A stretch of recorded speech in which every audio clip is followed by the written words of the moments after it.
Halo semuanya. Kan bareng kan? Halo semuanya. Kami dari kelompok 8 dengan aku Imade Sakananta Wirya. Aku Jonas Beustiwaji. Aku Kinan Zain Handono. Aku Paradisa Gifari Omar. Dan aku Muhammad Fakih Fahri. Dan di sini kita akan ngasih tahu nih hasil tinjauan kita tentang SDGs nomor 1, yaitu tanpa kemiskinan. Jadi check it out ya guys. Bye.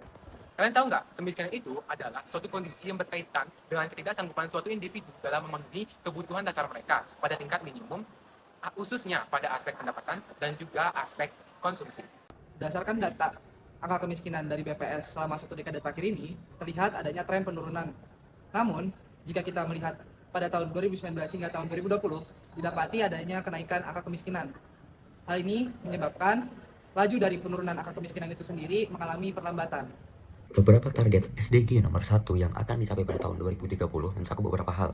Di antaranya adalah pada poin 1.1, yaitu mengentaskan kemiskinan ekstrim bagi semua orang yang saat ini berpendapatan kurang dari 1,25 dolar Amerika Serikat per hari. Lalu poin 1.2, yaitu mengurangi setidaknya setengah proporsi dari semua usia yang hidup di semua dimensi sesuai dengan divisi nasional. Dan poin 1.3, yaitu mengurangi setidaknya setengah proporsi dari semua usia yang hidup di semua dimensi. Poin 1.4, yaitu kelompok masyarakat miskin mendapat hak yang sama dalam sumber daya ekonomi. Poin 1.5, ketahanan masyarakat miskin dapat dibangun dan kerentanan pada masyarakat miskin dapat ditekan. Dan poin 1.a, menjalin kerjasama pembangunan untuk mendukung negara dalam menghentikan kemiskinan. Dan yang terakhir, poin 1.b, yaitu membangun kebijakan yang berpihak pada kelompok masyarakat miskin. Aku akan ngejelasin tentang faktor penghambat apa saja yang ngebikin SDGs ini malah susah untuk terwujud. Pertama, ada bencana dan perubahan iklim. Kedua, ada konflik kekerasan, ketidakstabilan politik. Ketiga, ada guncangan ekonomi global. Keempat, adanya praktik korupsi dan tata kelola yang buruk. Kelima, ada ketimpangan sosial. Dan keenam, itu adalah kemiskinan struktural. Dari 6 aspek atau 6 faktor ini, kita bisa melihat kalau misalnya apa yang mempengaruhi SDG 1 itu adalah faktor-faktor ekonomi, sosial, dan juga alam. Jadi kalau misalnya kita bisa menghentikan atau setidaknya meminimalisir dampak yang bisa menyerang sosial, ekonomi, dan alam ini, mungkin saja kita bisa membuat target ini lebih terrealisasi.